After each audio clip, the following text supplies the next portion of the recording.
안녕하세요. 김영로TV의 김영로입니다. 오늘은 12월 18일이 되겠습니다. 12월 18일은 제목에서 보시는 바와 같이 한일 협정이 이제 비준이 돼서 서로 비준서를 교환한 날이다. 라고 오늘이 소사에 되어 있습니다. 뭐 그런 의미에서 이 한일 협정은 사실 우리나라 근대사에 아주 굉장히 중요한 국제 조약이기 때문에 이 내용을 좀 한번 알아보도록 하겠습니다. 자, 한일 협정, 한일 기본조약이라고도 얘기를 합니다. 대한민국과 일본국 간의 기본 관계에 관한 조약. 한자로는 대한민국, 일본국 간 기본 관계 관조약 이렇게 되어 있네요. 또는 한일 기본조약, 줄여서 이제 그렇게 얘기를 할 수 있겠죠. 한일 기본조약. 하여튼 이 조약은 대한민국과 일본국이 서로 일반적 국교 관계를 규정하기 위해서 1965년 6월 22일 조인한 조약이다라고 되어 있습니다. 그러니까 6월 22일 날 조인을 이제 한 거죠. 서로 이제 서명을 한 겁니다. 그런데 비준서를 이제 교환한 날이 오늘이다라는 얘기는 이제 이 조약, 국제 조약은 국회의 비준을 받아야죠. 그래서 이제 비준 받는데 이제 양쪽 나라가 시간이 이제 한 6개월 정도 걸렸다라고 보면 될 것 같습니다. 그 내용을 한번 볼까요? 4개 협정과 25개 문서로 되어 있다. 상세 내용은 협정이 조인된 날인 6월 22일 2023년에 알아보도록 함이라고 되어 있습니다. 예. 예, 내년 6월 22일 날 한일 기본 조약의 상세 내용에 대해서 한번 알아보는 걸로 하고요. 일단 조약이 가는 의미에 대해서 한번 우리가 얘기를 해보아야 될 것 같습니다. 자, 일본에서 사용하는 명칭은 일본국과 대한민국 사이의 기본 관계에 관한 조약이다라고 되어 있네요. 자, 일본국, 그러니까 니혼고쿠도 다이간민국구도노 아이다. 기본 관계니 간수 조약. 이게 참 이상한 거죠. 일본말 읽을 때. 이거를 보면은 쉽게 읽어지는데, 이걸 보고, 히라가나로 써놓은 거를 보고 읽으려면 잘 안 돼요. 네. 차라리 니혼고쿠도 다이간민국구도 아이라면 기본 관계니 간수로 조약. 이렇게 쉽게 읽어지는데, 이걸 보고 하려면 잘 안 돼요. 참 신기한 일이죠. 자, 배경을 보겠습니다. 일본은 공산 진영으로부터 방파제가 되어줄 한국과의 수교가 필요했고, 이런 말이 많이 있었죠. 예. 소련이 이제 자꾸 부동항을 찾아서 이제 남쪽으로 내려오다 보니까, 이제 6.25 전쟁이 이제 그런 배경 속에서 일어난 거라고 이제 보면 되겠습니다. 그러니까 만일, 우리 대한민국이 적화가 된다면 바로 이제 일본 쪽이 바로 이제 영향이 가죠. 공산 진영으로부터. 그러니까, 한국과 수교를 하고 한국과, 관계를 잘 가져가면 일단 한국이 자기네들보다 한 발 앞서서 이제 공산주의자들과 대치하고 있으니까 그건 이제 막아줄 방파제가 된다라고 생각하는 거죠. 그다음에 경제 성장과 영향력 확대를 위하여 한국을 시장으로 확보할 필요가 있었다. 우리나라 시장이 필요했겠죠. 미국은 1940년대부터 일본을 중심으로 한 아시아 지역 경제 블록의 형성을 기획하고 있었다. 공산 진영과의 대결이 본격화되자 미국은 일본이 갖는 전략적 가치에도 주목하여 군사 경제적인 블록화를 시도했다. 미국은 대한민국과 일본의 외교 정상화를 원했으나 이승만 정부가 갖고 있는 반일주의적 성향 때문에 성과를 거둘 수가 없었다. 사실 쉬운 얘기는 아니죠. 지난 36년 동안 그 이전부터 따지면 더 긴 시간 동안 우리를 괴롭혀왔던 그런 나라인데 그 이후에 들어선 이승만 정부가 사실 이건가 그냥 아무 일도 없었다는 듯이 턱 하고 외교 관계를 정상화할 수는 없는 거라고 저는 생각합니다. 또 당연히 반일주의적인 성향이 있죠. 국민들의 감정이 그걸 받아들였겠어요. 예, 당연한 거죠. 그러니까 이제 이승만 대통령이 계실 때는 이제 그게 어려웠었는데 이제 민주당 정권이 들어서고 1년 후에 이제 5.16 군사혁명이 일어나고 박정희 정권이 들어섰죠. 당시 일본 총리였던 이케다 하야토는 즉각 한국이 신정부를 지지한다는 의사를 표명했다. 뭐 외교적으로 그런 이제 지지 의사 표명하는 게 이제 필요했을 거라고 봅니다. 1961년 11월 22일 박정희는 일본을 방문하여 이케다를 만나 맨주먹으로 황폐한 조국을 이끌어 보겠다는 의욕만을 왕성하다며 협조를 요청을 했다. 그리고 1962년 중앙정보부장 김종필은 외무장관 오이라 마사요시를 만나 협상의 내용을 이제 합의를 했다. 이 내용을 김오이라 메모라고 불린다. 이거 아주 굉장히 유명한 이제 메모가 되겠습니다. 사실 이제 5.16 군사혁명을 이제 일으킨 다음에 박정희 그 그때 적대니까 이제 이제 국가재건회의 의장의 자격으로 이제 갔을 것 같은데요. 정말 국가를 갖다 부흥을 시키려고 하다 보니까 이제 돈, 세속적인 표현은 돈이 필요했던 거예요. 자본이 필요했던 거죠. 자본이. 그러니까 그 자본 나올 때를 생각해도 아무리 생각을 해도 그게 나오질 않는 거죠.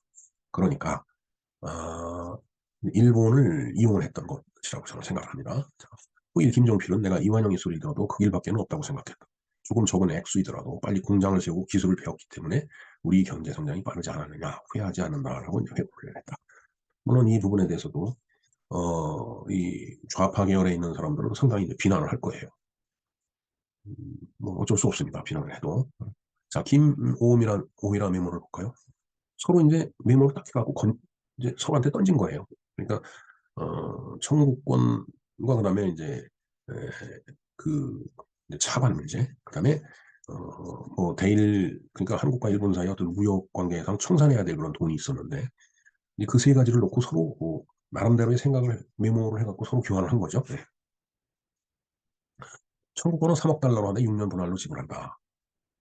그다음에 장기 처리 차관도 3억 달러, 총 6억이 되는 거죠.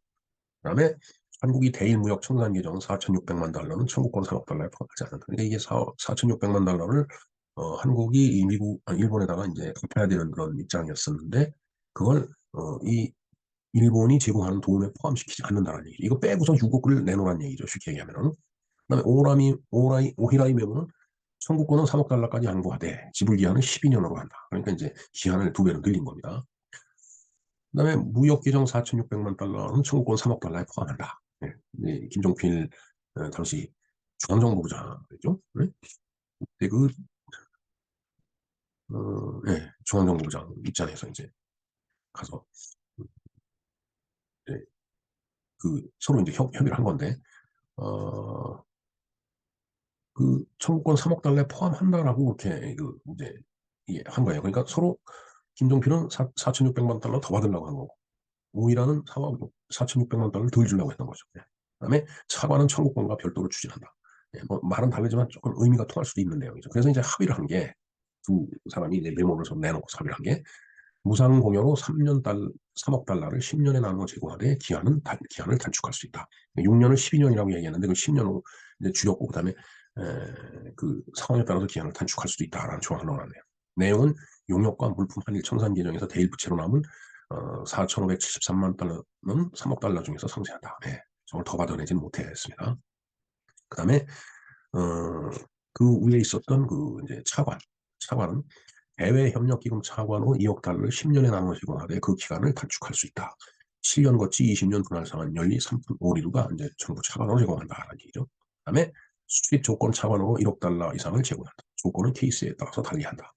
이것은 국교 정상화 이전이라도 실시할 수 있다. 이제 민간 차관. 그러니까 차관 3억 달러는 정부 차관 2억 달러, 민간 차관 1억 달러로 해서 뭐 그렇게 나쁘지 않은 조건으로 이제 합의를 이제 보면 되겠습니다. 이것이 이제 6.3 학생 운동사에 나와 있는 내용을 이제 인용을 이제 한 겁니다. 우리가 그 6.3 사태라는 걸 잘 알죠. 바로 이 한일 협정을 반대해서 학생들이 대규모 시위를 일으켰던 게 바로 이제 6.3 사태예요. 그래서 이제 63 세대라는 말이 있죠. 60년대에 정치계에 발을 많이 들여놓은 사람들이 63 이 동지회라고 하나? 거기를 통해서 아마 많이 들어갔을 거라고 봅니다. 그리고 이제 70년대에서 80년대는 이제 386이라는 그 이제 그룹이 있는데 70년대는 사실은 70년대 생들이 70년대 학번들이 어, 그런 면에서 조금 뒤처졌다라는 생각이 드는 게 제가 볼 때는 그 노무현 대통령이 나이 파견이 해갖고서 그때 어, 그러니까 60년대에서 70년대로 건너갈 때 나이 파괴라고 해갖고 80년대에 386이 대거 그 정치권으로 들어왔어요. 그래서 이제 70년대 학번들이 좀 뭔가 두각을 나타내는 사람이 그렇게 많지 않았었다. 이건 제 개인적인 생각입니다. 뭐 정치학자들이 내놓은 얘기는 아니고요. 제 개인적인 생각입니다. 자, 그 다음에 국교 정상화가 이제 재가는 거죠. 1965년 6월 20일 한일 기본조약이 정식으로 조인되었으며 이해 8월 14일 대한민국에서는 여당 단독으로 국회가 열려 한일 기본조약을 비준하였다. 1965년 12월 18일 상호 10시 반 한국의 중앙청 제1회의실에서 두 나라의 국교 정상화를 최종적으로 매듭짓는 기본조약 및 협정에 의한 비준서를 교환했다. 네. 여당 단독으로 국회가 열렸다고 했네요. 뭐 야당은 반대를 했겠죠. 그때 당시에. 1951년 10월 20일 제1차 한일 회담이 열린 이래 1951년이면 6.25 한참 진행될 때 이제 그 국교를 정상화하기 위한 회의를 했네요. 뭐 사실 전쟁을 한다라고 해서 다른 일을 다 멈추는 건 아니니까 저때부터 진행이 이제 시작이 된 거라고 보입니다. 14년 1월 28일간의 걸친 양국 간의 교섭을 거쳐 이날 양국 대표는 비준서 교환 의식을 끝냄으로써 두 나라의 수교는 1905년 을사보호조약을 체결한 지 60년 만에 다시 한일협정이 이루어지게 되었다. 그러니까 딱 60년 만이네요, 진짜. 자, 그 결과를 보겠습니다. 1960년대 일본을 제외하면 상대적으로 부유했던 필리핀을 제외한 나머지 4개 나라는 고만고만한 후진국이었다. 하지만 오늘날 1인당 국민소득은 베트남이 2,546달러, 필리핀이 3,280달러, 미얀마가 1,490달러, 인도네시아가 4,116달러. 반면 대한민국이 유일하게 3만 달러를 넘었을 뿐만 아니라 산업 면에서도 일본과 경쟁하는 나라로 발돋움을 했다. 네, 우리나라가 그렇게 됐다는 얘기죠. 결국은 국가 경영 능력의 차이가 이러한 결과를 낳았다고 해도 무방하다. 즉, 저, 어, 그 대일 청구권으로 인해서 돈을 받아갖고 그 돈을 흥청망청 쓰질 않고 그야말로 대한민국이라는 국가사의 근대화로 위해서 전력 투구하면서 모두 투입한 결과 지금과 같은 대한민국이 만들어졌다라고 지금 이 글은 평가를 하고 있는 것입니다.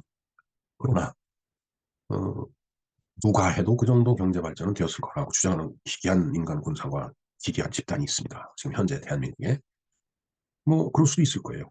그것도 그들 말대로 그랬을지도 모릅니다. 하지만 더 흥망했을지도 몰라요. 그건 알 수 없는 겁니다. 역사는 가정이 없고 뭐 그걸 갖고 뭐라고 얘기할 수가 없는 겁니다. 현재 나타난 그 결과만이 하나의 유일한 증거예요. 아무리 그런 마음을 한다고 마음을 갖고 있다고 하더라도 뭐 그건 방법이 없습니다. 그냥 그렇게 혼자 생각하는 수는 있다고 저는 생각해요. 따라서 겸손한 마음으로 지금 현재 2022년이죠. 잘 지키고 미래를 내서 가꾸는 일에 몰두하는 것이 현명한 일이라고 저는 생각을 합니다.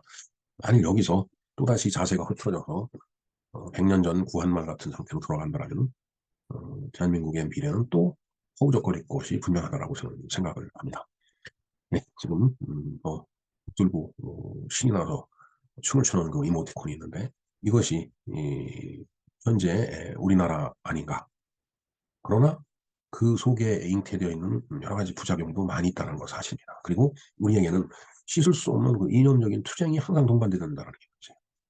북한이라는 존재가 있고 우리가 있고 북한은 공산주의자들이고 우리는 시장 경제를 추구하는 그런 나라고 그러다 보니까 그것이 이 북한의 조정이었든 아니면 자생적이었든 상당히 마르크스주의에 빠져 있는 자들이 지금 대한민국 사회를 어, 흔들고 있다는 거 이것은 부정할 수 없는 현실이라고 보여집니다. 네, 이상 그 한일 협정 그 비준에 대해서 알아보았습니다. 자, 오늘이 공교롭게도 이주 노동자의 날이기도 합니다. 자, 이주 노동자의 날이라고 하는 것은 이제 먹고 살기 위해서 내 나라 내 땅에서 먹고 살기가 힘드니까 남의 나라 땅에 가서 이제 먹고 사는 일을 한다는 그런 얘기죠. 지금 우리나라에 보면은 이주 노동자들이 많이 들어와 있습니다. 어마어마한 숫자죠.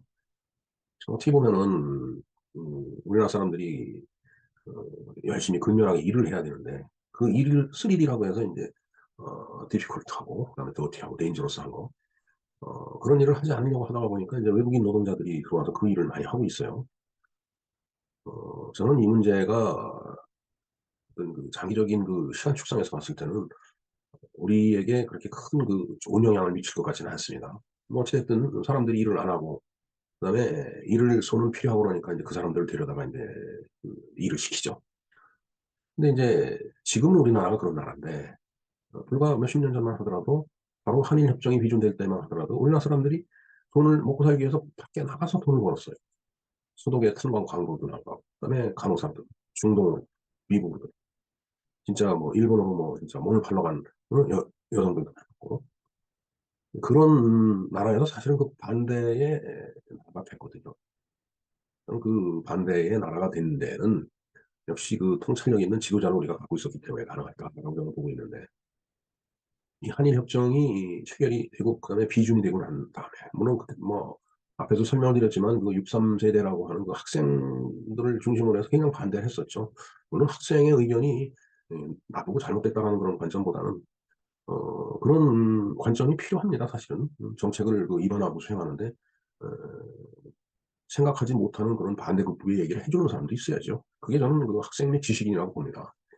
그들이 뭐 잘못되고 나쁘다라는 얘기가 아니고 어찌 됐든 이 한일 협정을 통해서 우리나라가 인제 국교도 정상화가 되고, 그다음에 경제적으로 인제 그때부터 인제 좀 근대화가 이제 시작이 돼서 경제적으로 인제 많이 일취월장하는 그런 시대를 맞이하게 됐는데, 이때 당시에 그래서 그 어 박정희 대통령이 이 국민들한테 이 한일 협정 비준을 마치고서 어 조인을 마치죠. 조인을 마치고서 이제 국민들한테 발표한 담화문이 인제 있었습니다. 그래서 그 담화문을 좀 한번 제가 읽어 드릴까 합니다. 좀 시간이 쪼끔 걸리겠지만은 좀 잘 들어 주셨으면 좋겠습니다. 친애하는 국민 여러분, 어제 일본 동경에서 한일 양국의 정권 대표 사이에는 양국 국교 정상화에 관한 재협정이 정식으로 조인되었습니다.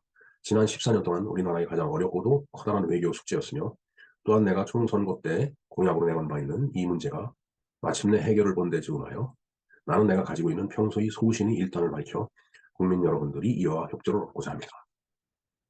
한민족 한나라가 그의 운명을 개척하고 전진해 나가려면 무엇보다도 국제 정세와 세계 주류에 적응하는 결단이 있어야 합니다.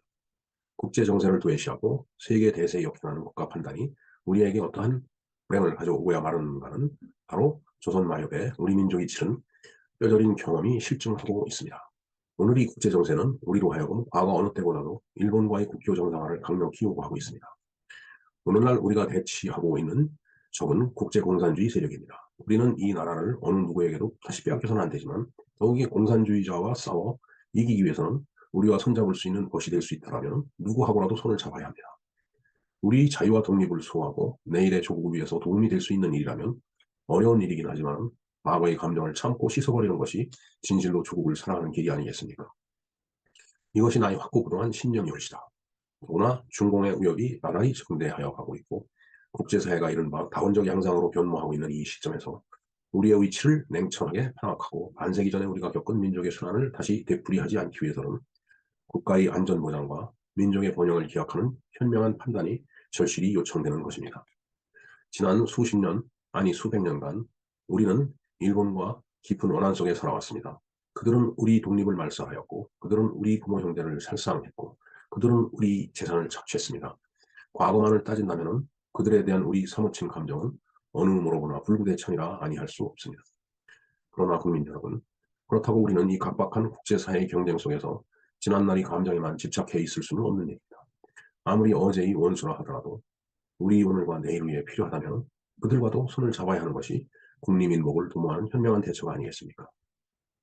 친애하는 국민 여러분, 한일 간의 국교를 정상화함에 있어 나와 현 정부가 크게 배려하는 것은 무엇보다도 우리 원통스러운 과거를 청산하고 평등, 협동, 전진의 앞날을 다짐하는 기본 관계의 설정이었고, 다음으로는 대일 평화조약에 규정된 청구권 문제, 한국 현안의 어족 차원 보호와 100만 어민의 장래를 보장하는 어협정 문제, 일본 땅에 버려진 채 정당한 대우를 받지 못하고 있는 60만 제1교포의 처우 문제, 그리고 우리 귀중한 문화재를 돌려받는 문제였습니다.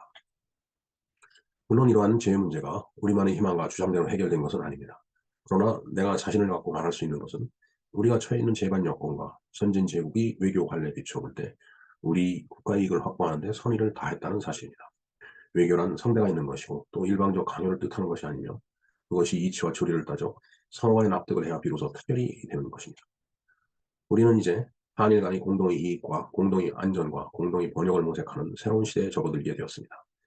양국은 비단 지리적으로 가깝다는 역사적으로 깊은 관계에 있는 것만이 아니라 극동의 같은 자유국가로서 공동의 명예를 걷고 있습니다. 이 공동의 관계는 서로의 평등의 관계요, 상호 협력의 관계이며 또한 상호 보완의 관계입니다.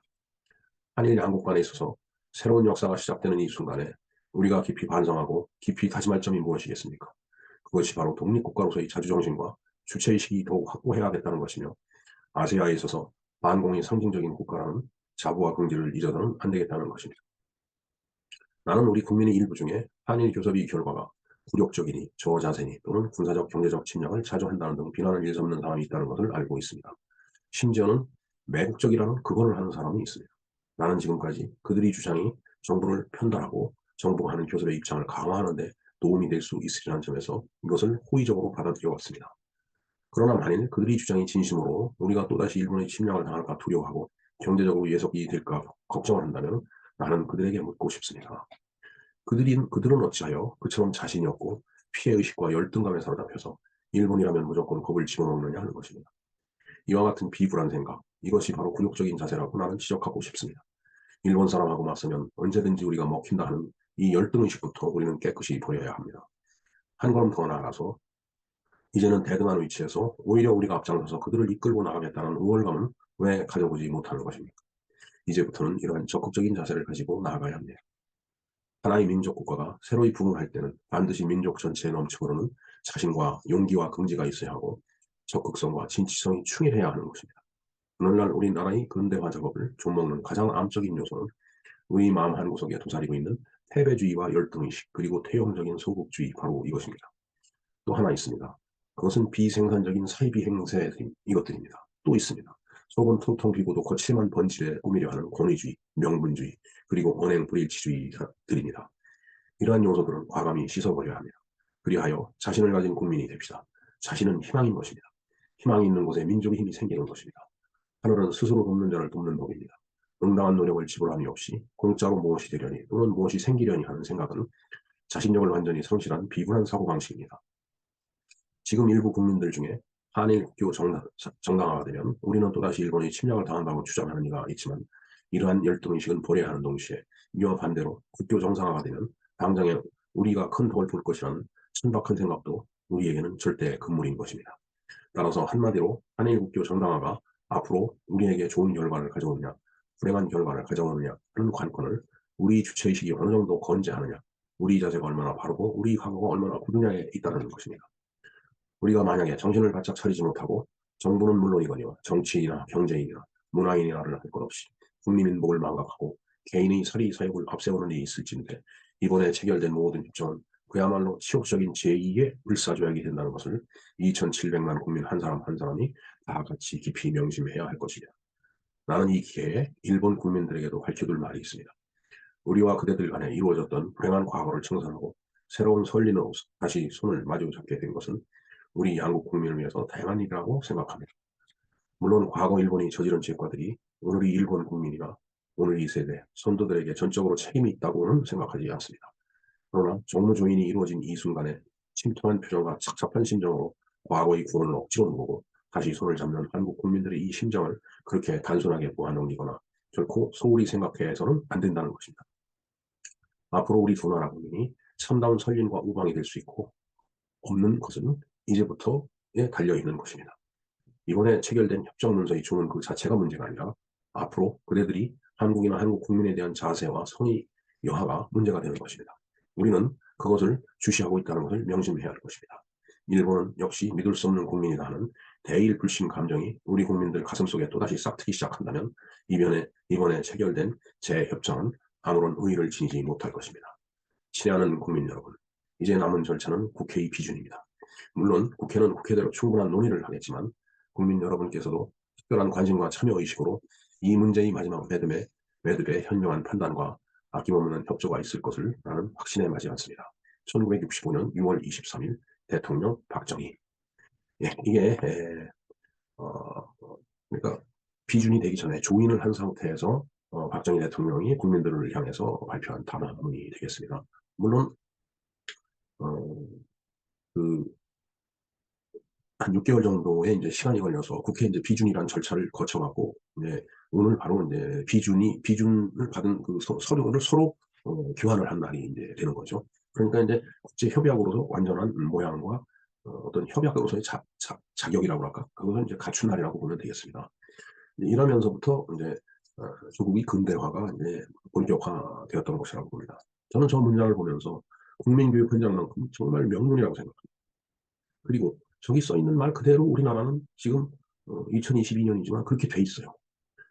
그만큼 지도자의 통찰력이라고 하는 것은 중요하고 그 통찰력에 의해서 국가의 흥망성쇠가 이루어지고 국민의 행복이 만들어진다는 것을 분명하게 말씀드리고 싶습니다.